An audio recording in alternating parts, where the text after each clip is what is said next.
जोधपुर के कुड़ी भक्तासनी थाना इलाके में एक अधेड़ शराबी की सरेराह एक महिला ने पिटाई कर दी। दरअसल महिला अपनी स्कूटी से जा रही थी। इसी दौरान शराबी व्यक्ति ने अपने बाइक सामने खड़ी कर दी। महिला ने जब उसे हटने के लिए कहा तो जवाब में उसने बदतमीजी करते हुए अपशब्द कहे। इस पर महिला को गुस्सा आ गया और महिला शराबी की पिटाई कर दी। कुछ लोगों ने घटना का वीडियो बना लिया जो सोशल मीडिया पर वायरल हो रहा। हालांकि इस मामले में महिला ने पुलिस को कोई रिपोर्ट नहीं दी है।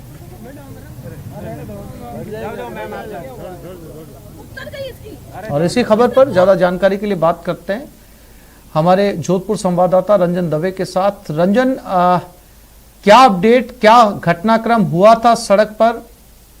जी आसिफ, देखिए ये शुक्रवार यानी कि बीते दिन शाम की घटना बताई जा रही है और जो जानकारी आई है उसके अनुसार ये महिला कुड़ी क्षेत्र से जा रही थी और इसके जाते हुए वाहन के आगे ये जो अधेड़ है इसने अपनी बाइक लगवा दी थी और लगाने के साथ जब महिला ने इसे कहा टोकते हुए कि तुम्हें दिखाई नहीं देता, तुम सीधी चल रही गाड़ी के बीच में अपनी गाड़ी ला रहे हो, तो उसमें पलटवार करते हुए उसने शब्दों के द्वारा उसे कहा आई लव यू। तो यह महिला भड़क गई। जिस तरीके के शब्द और भी कई अपशब्द कहे, लेकिन महिला को छेड़खानी करते लहजे से इस युवक ने आई लव यू कहा तो महिला ने अपनी गाड़ी साइड में लगाई और उसके बाद इस अधेड़ के साथ में महिला ने इसको ताबड़तोड़ थप्पड़ों से मारा है और साथ ही साथ जलील भी किया है। क्योंकि जिस तरीके का घटनाक्रम रहा है तो उसमें यह बात निश्चित तौर पर साफ दिखाई दे रही है कि जो अधेड़ है वो कहीं ना कहीं शराब पिया हुआ था, वो ड्रिंक किया हुआ था और उसके बाद में उसे शुद्ध नहीं था कि उसे क्या बात करनी चाहिए और उसने महिला के सामने जी महिलाएं भी जानकारी के लिए आपका धन्यवाद। उतर गई इसकी। अरे जाओ इसने दो चाटे लगे ना, उतार दी। उसको पता नहीं इसने किसको बोला है। और बनास नदी में हादसा। सवाई माधोपुर में बनास नदी में डूबे 3 लोग। मछली पकड़ने के दौरान यह हादसा हुआ। ग्रामीणों ने 2 लोगों को सकुशल बाहर निकाला। एक युवक का अभी तक सुराग नहीं लगा है। मलारना डूंगर उपखंड क्षेत्र की यह घटना है।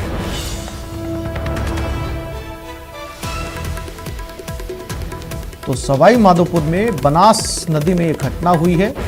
मछली पकड़ने के दौरान यह हादसा हुआ। बताया जा रहा है कि 3 लोग डूब चुके हैं। ग्रामीणों ने 2 लोगों को तो बाहर निकाल लिया। एक युवक का अभी तक कोई सुराग नहीं लगा है। मलारना डूंगर क्षेत्र की यह घटना बताई जा रही है।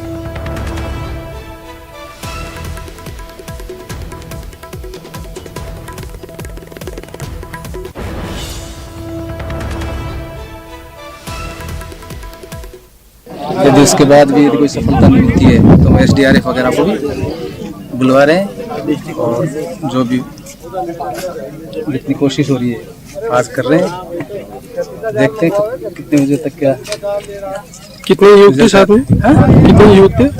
5 युवक थे वो, जिनमें से एक व्यक्ति अंदर जाता हुआ आगे चले गया, जब वापस आया तो उसकी कुछ सांस फूलने की वजह से वापस नहीं आ पाया और वो वहीं पे नदी में उसको बचाने के लिए भी गया कोई युवक, मगर वो उसको बचा नहीं पाया और वो तो वापस आ गया और वो आदमी डूब गया पानी में।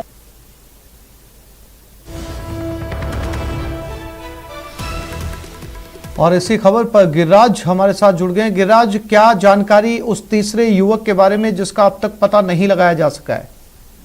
जी देखिए, बनास नदी का मामला है मलारना डूंगर के पास में और बनास के पुल के पास के अंदर का ये हादसा हुआ है यहाँ पर, जहाँ पर जो 3 जो युवक थे वो ट्यूब पर बैठ करके और मछली पकड़ने के लिए गए थे, लेकिन अचानक से संतुलन बिगड़ गया और जिससे तीनों जो युवक थे वो बनास नदी में गिर गए और गहरे पानी में चले गए। लेकिन जो पास में ग्रामीण मौजूद थे उन्होंने बड़ी तत्परता से और कोशिश करने के पश्चात में 2 युवकों को तो सकुशल बाहर निकाल लिया, लेकिन तीसरे युवक का फिलहाल पता नहीं चल सका है। जो जिला प्रशासन है वो पूरी मशक्कत से लगातार तीसरे युवक को ढूंढने में जुटा हुआ है। SDRF की जो टीम है वो लगातार रेस्क्यू ऑपरेशन लगातार चलाए हुए है, लेकिन चूंकि बनास नदी का घनत्व पानी है वो बहुत अधिक गहरा है, अधिक है, ऐसे में ढूंढने में जो लगातार है वो SDRF लगातार ढूंढ रही है, लेकिन अभी तक तीसरे युवक को खोजने में सफलता प्राप्त नहीं हो सकी है। मौके पर ग्रामीणों का हुजूम भी लगातार यहाँ पर जमा है और लगातार पूरी तरीके से कोशिश यही की जा रही है कि तीसरे युवक का पता लगे और पूरा प्रयास लगातार इसी पर किया जा रहा है, लेकिन अभी तक पता नहीं लग सका है। जी गिरिराज, जानकारी के लिए आपका धन्यवाद।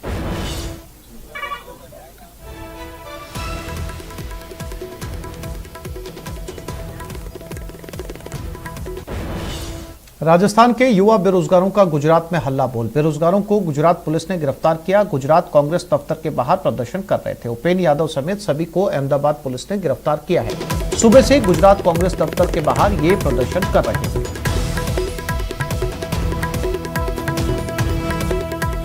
तो बेरोजगार जो कि गुजरात पहुंचे थे, उपेंद्र यादव के नेतृत्व में 7 दिनों का सफर तय करके 150 किलोमीटर की यात्रा करने के बाद उन्हें आज अहमदाबाद में गिरफ्तार कर लिया गया।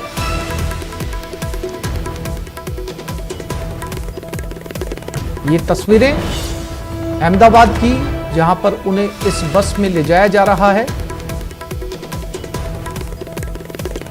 गुजरात कांग्रेस दफ्तर के बाहर 1100 नौजवान प्रदर्शन कर रहे थे। इनकी योजना थी यहां पर लगातार प्रदर्शन करने की, और दूसरी योजना थी इनकी भारत जोड़ो यात्रा को रोकने की।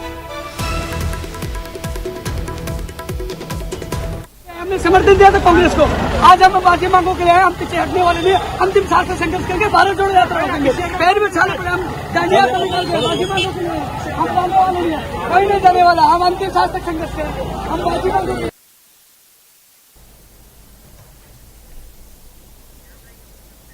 और इसी खबर पर सीधा रुख करते हैं अहमदाबाद की तरफ। श्याम हमारे साथ लाइव जुड़ गए। श्याम, 150 किलोमीटर का सफर तय किया, 7 दिनों तक एक यात्रा चली, कहीं कोई गिरफ्तारी, कहीं किसी ने रोकने की राजस्थान की सीमाओं में कोशिश नहीं की।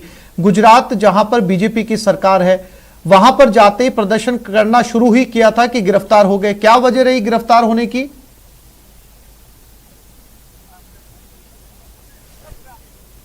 देखिए आसिफ, पिछले 7 दिनों से लगातार राजस्थान के जो तमाम जिलों से आए हुए बेरोजगार थे, वो दांडी यात्रा निकाल करके ये अहमदाबाद के जो कांग्रेस कार्यालय वहां बाहर सवेरे से ही सत्याग्रह शुरू किया था। और उसके बाद में यहाँ अहमदाबाद पुलिस पहुंची और तमाम जो राजस्थान से आए हुए बेरोजगारों को गिरफ्तार कर लिया गया। उनका यह कहना है कि यहाँ पर इन्हें बैठने की परमिशन नहीं थी। ऐसे में पहले उपेंद्र यादव के साथ में अन्य नेताओं को गिरफ्तार किया और उसके बाद में तमाम जो यहाँ पर बेरोजगार प्रदर्शन कर रहे थे सभी को बसों से भर करके एसओजी मुख्यालय ले जाया गया। और उन लोगों की जिस तरीके से मांगे थी, वो गहलोत सरकार के खिलाफ नारेबाजी भी कर रहे थे और राजस्थान सरकार के खिलाफ। ऐसे में अभी जो है जिस जगह पर ये प्रदर्शन किया जा रहा था, ये मुख्यालय है कांग्रेस का, और यहाँ से सभी को खदेड़ दिया गया, यानी कि बसों में भर करके सभी को एसओजी मुख्यालय ले जाया गया है। पुलिस का ये कहना है कि इन्हें यहाँ पर परमिशन नहीं थी, ऐसे में वो यहाँ पर बैठे थे। लेकिन जिस तरीके से बेरोजगारों ने साफ तौर से ये कहा है कि पिछले लंबे समय से वो 7 दिनों से पालनपुर से 150 किलोमीटर का सफर तय करते हुए शांतिपूर्ण तरीके से दांडी यात्रा निकाल रहे थे। लेकिन जिस तरीके से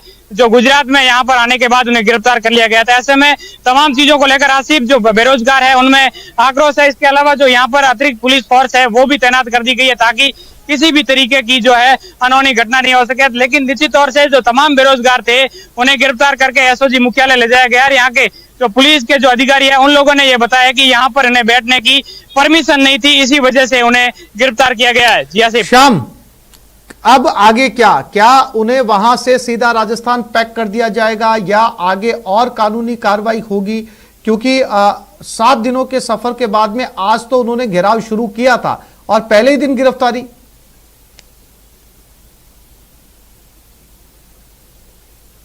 देखिए आसिफ, जिस तरीके से गुजरात के तमाम जो पुलिस के आला अधिकारी थे वो घटनास्थल पर पहुंच गए थे। ऐसे प्रथम दृष्टया जिस तरीके से उनके साथ समझा, इसके बाद में उन्हें बसों में भर करके एसओजी मुख्यालय ले जाया गया। लेकिन उसके बाद में क्या गुजरात पुलिस इनके खिलाफ एक्शन लेगी, ये अब देखने वाली बात होगी। लेकिन आज सवेरे से ही जैसे ही इन्होंने प्रदर्शन किया और उसके बाद में गिरफ्तारियों का दौर है वो शुरू हो चुका है। ऐसे में राजस्थान के विभिन्न जिलों से हम बताया जा रहा है कि और भी बेरोजगार वो यहाँ बसों में भर करके पहुंच रहे हैं इनके आंदोलन को रुख को लेकर। इसके अलावा जो भारत जोड़ो यात्रा, राहुल गांधी की भारत जोड़ो यात्रा को रोकने को लेकर भी एक रणनीति राजस्थान के 33 जिलों के बेरोजगारों की ओर से बनाई जा रही है। लेकिन अभी जो तमाम जो बेरोजगार है उन्हें एसओजी मुख्यालय ले जाया गया और उसके बाद में इन बेरोजगारों के साथ किस तरीके से जो पुलिस एक्शन लेती है ये देखने वाली बात होगी। लेकिन तमाम जो पुलिस के आला अधिकारी है वो यहाँ पर मुस्तैद है और यहाँ पर जो ये जो रास्ता था, जिस रास्ते को जाम करके ये जो राजस्थान के बेरोजगार प्रदर्शन कर रहे थे, उस रास्ते को अब पूरी तरीके से खाली करवा दिया गया है। ये गांधी भवन है, जो गुजरात कांग्रेस का कार्यालय है, यहाँ से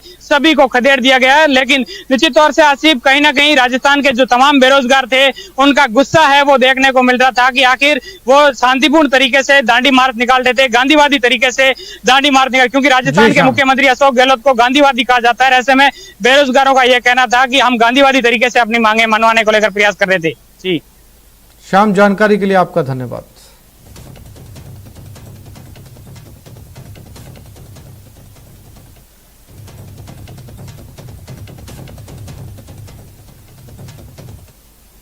और लापरवाही ने एक जान ले ली। बीकानेर प्रशासनिक लापरवाही से मौत का मामला। सीवरेज चैंबर से टकराकर युवक की मौत हुई। परिजन और आक्रोशित लोग धरने पर बैठ गए। परिजनों ने शव लेने से इनकार कर दिया। सरकारी नौकरी और 5 लाख मुआवजे की मांग। RUIDP और निर्माण कंपनी के खिलाफ आक्रोश। सड़क से आधा फीट ऊंचे छोड़ दिए गए सीवरेज चैंबर से टकराने पर बाइक सवार युवक घायल हो गया। अस्पताल में इलाज के दौरान युवक की मौत हो गई।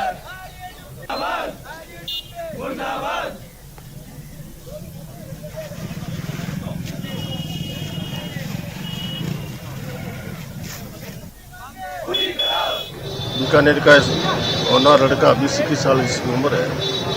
मैंने कुछ फोटो देखे हैं जिसमें चैम्बर लगभग 1 फुट से भी ऊपर तक रोड से ऊपर है। एक्सीडेंट द्वारा एक लड़का एक्सपायर हो गया आज और एक वेंटिलेटर में है। दोनों की ये स्थितियाँ हैं।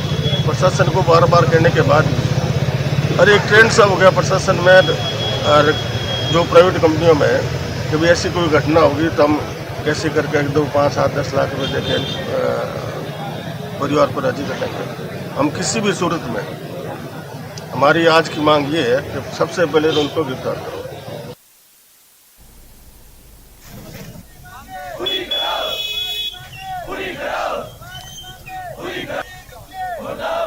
ये तस्वीरें बीकानेर से है।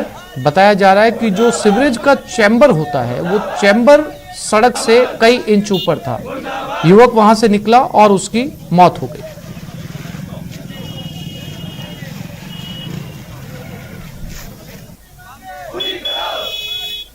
और भीषण सड़क हादसा। करौली रोडवेज बस ने बाइक को टक्कर मारी।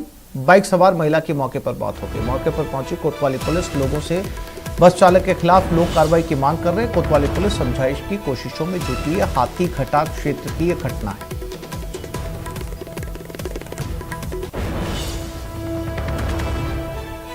करौली की तस्वीरें। स्कूटी पर सवार थी महिला। पीछे से रोडवेज की बस आई। बचाने की कतई कोशिश नहीं की गई और रौंदते हुए उस स्कूटी को अपने साथ ले गई। लोग जमा है यहां पर और वाहन चालक के खिलाफ कार्रवाई की मांग कर रहे हैं।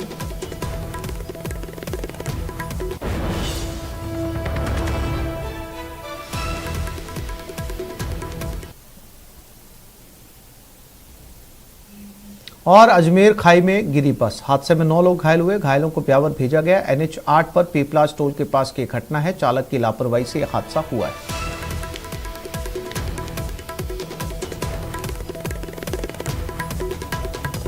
नौ लोग घायल हुए। अजमेर में ये बस खाई में गिर गई। बताया जा रहा है जो प्रथम जानकारी मिल रही है उसके मुताबिक ड्राइवर की झपकी लग गई थी। उसकी आंख लग गई थी जिसकी वजह से बस खाई में जा गई। 9 लोग गंभीर रूप से घायल हुए। बाकी यात्रियों को हल्की फुल्की चोटें आई है। रेस्क्यू ऑपरेशन वहां पर चलाया गया। क्रेन वहां पर लगाई गई और क्रेन की मदद से खाई से बस को बाहर निकाला गया।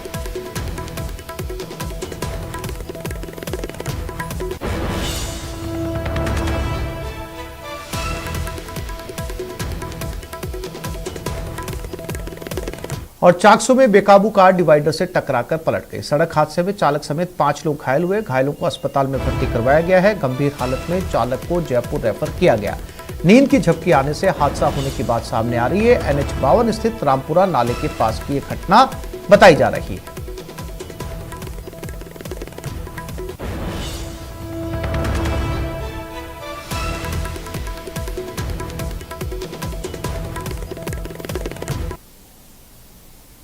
ये चाकसू की तस्वीरें। और बारा में एक मकान भर कर गिर गया। बारिश के चलते ये मकान गिरा। कच्चा मकान था। शहर के राजीव गांधी बस्ती की एक घटना है। घर में 4 लोग मौजूद थे। घायलों में से एक महिला ने दम तोड़ दिया।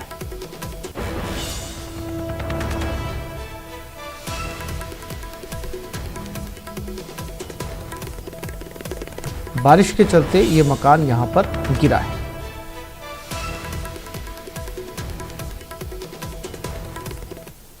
को ये मकान पानी आ रहा था, पीछे की दीवार गिर गई। दीवार गिरने से इसकी मिसेज की मौत होगी। 25 साल से इसी मकान में यही रह रहा है। क्या नाम है इसका? है काशीराम। इसके 2 बच्चे हैं, एक बच्ची है, 2 बच्ची पढ़ना चुकी है और गरीब आदमी, इसके पास कुछ नहीं। 25 साल से मकान में यही रह रहा है। तो मकान ये इसकी सारी घटना के कारण सरकार से मेरा ये निवेदन है कि इसकी जितनी भी हो इतनी व्यवस्था करे और इसका जितना हो इतना सहयोग करे।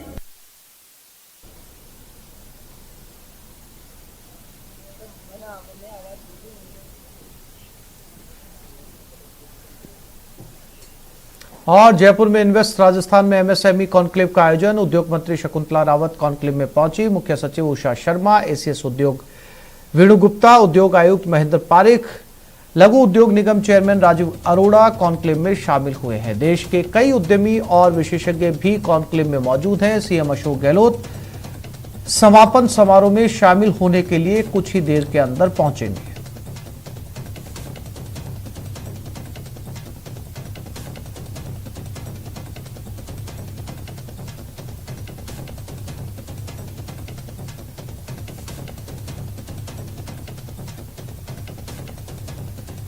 और इसी खबर पर हमारे साथ राकेश शर्मा लाइव जुड़ गए। उनके पास चलते हैं। राकेश, बहुत ही महत्वपूर्ण ये इन्वेस्टमेंट समिट था राजस्थान का, और इन 2 दिनों के अंदर राजस्थान में कौन से वो बड़े इन्वेस्टमेंट हैं, वो इस समिट की कौन सी बड़ी उपलब्धियां हैं जिसके चलते जो है वो राजस्थान में आने वाले समय के अंदर जो है काफी बड़े बदलाव देखने को मिलेंगे? राकेश।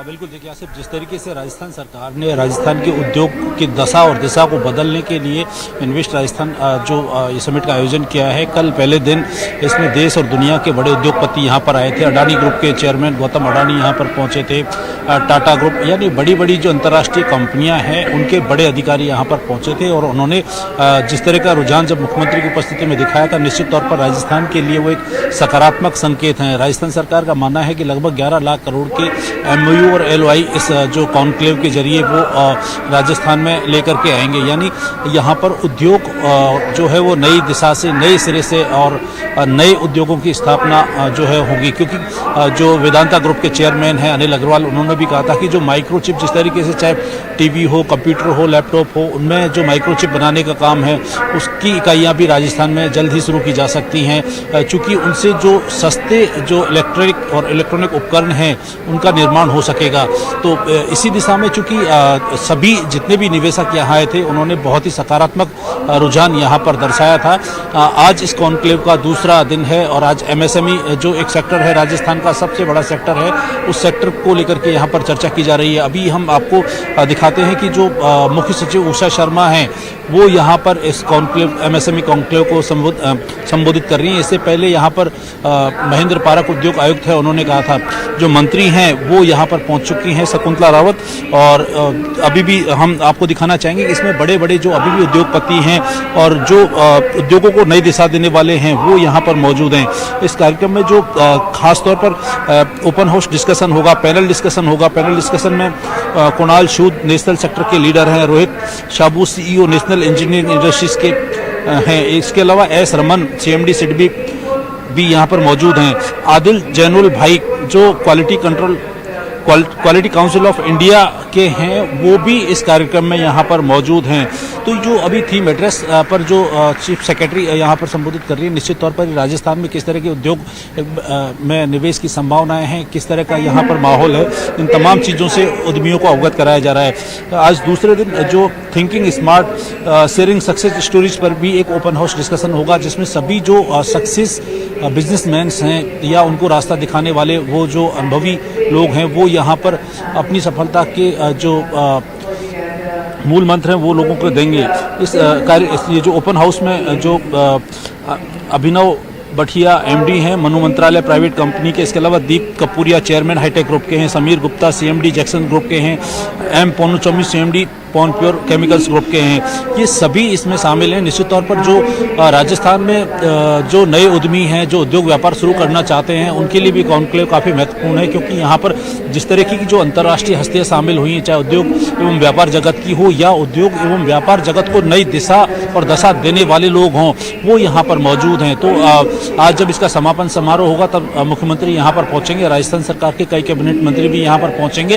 तो राजस्थान सरकार का मानना है कि ये जो कॉन्क्लेव हो रही है, इससे जो 11 लाख करोड़ के आसपास का निवेश राजस्थान में आएगा, उससे लगभग 10 लाख लोगों को रोजगार के अवसर पैदा होंगे। नए नए ऐसे उद्योग जो अभी तक राजस्थान में नहीं थे, उनमें भी विस्तार होगा।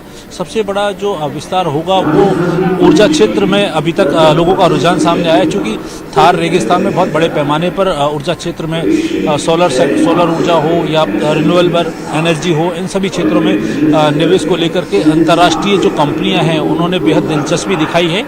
अब आज इसका अंतिम दिन है और आज ये साफ हो जाएगा कि राजस्थान में लगभग कुल कितने निवेशकों ने किस तरह का रुझान दिखाया है। जी आसिफ।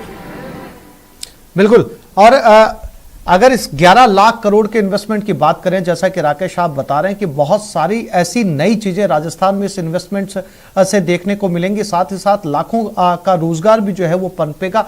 कौन से वो जिले हाईलाइट रहने वाले हैं जिसके अंदर इस इन्वेस्टमेंट का नजर आएगा?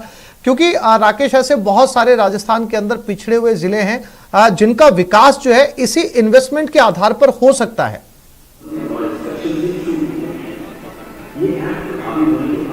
बिल्कुल, देखिए आसिफ, आपने बहुत सही सवाल किया है। इस बार जो ये समिट आयोजित की गई है इन्वेस्ट राजस्थान, इसकी थीम जो अब से पहले आयोजित की गई थी उन सबसे अलग है। इस बार राजस्थान सरकार ने सबसे पहले जिलेवार ये चुना था कि किन किन जिलों में किस तरह के उद्योग की स्थापना और उनकी बेहतरी के प्रयास हो सकते हैं। तो तमाम जिलों की रिपोर्ट ली गई थी, उसके बाद निवेशकों को आमंत्रित किया गया था। तो ये अब पर्टिकुलर किसी क्षेत्र को लेकर के नहीं है, बल्कि राजस्थान के सभी जिलों में, सभी क्षेत्रों में जहां पर जिस तरह के चाहे वो उद्योगों के पनपने की संभावना है, जहां पर चाहे वो मिनरल्स एंड माइंस का इश्यू हो, पत्थर का हो या पेट्रोकेमिकल्स का हो, जो संभावनाएं जिन क्षेत्रों में ज्यादा है, सरकार वहां पर उसी प्रकार के उद्योग स्थापित करेगी। यानी अब किसी सेक्टर विशेष में नहीं, बल्कि जिले वाइज जो उद्यमियों को पसंद है, जहां उनको उनका कारोबार अच्छा चल सके, वहां के लोगों को रोजगार मिल सके। दूसरा, जिस जिले में जो संभावनाएं ज्यादा हैं, जिस मिनरल्स या माइंस की या किसी भी क्षेत्र की, उनको भी एक प्रॉपर तरीके से वहां से उनको एक अंतर्राष्ट्रीय स्तर पर पहचान मिल सके, ऐसी थीम राजस्थान सरकार ने इस इन्वेस्ट राजस्थान में की है। तो इस बार की जो थीम है वो पहले वाली थीमों से अलग है। सभी जिलों में इस बार निवेश आएगा और जिन क्षेत्रों में जिस चीज की प्रचुरता है, अधिकता है, उन क्षेत्रों पर राजस्थान सरकार फोकस कर रही है। उद्यमी भी उन्हीं क्षेत्रों में ज्यादा रुचि ले रहे हैं ताकि वहां पर उनका उद्योग पनप सके। जी राकेश, जानकारी के लिए आपका धन्यवाद। एक छोटे से ब्रेक के लिए रुक रहे हैं, जल्द लौटेंगे।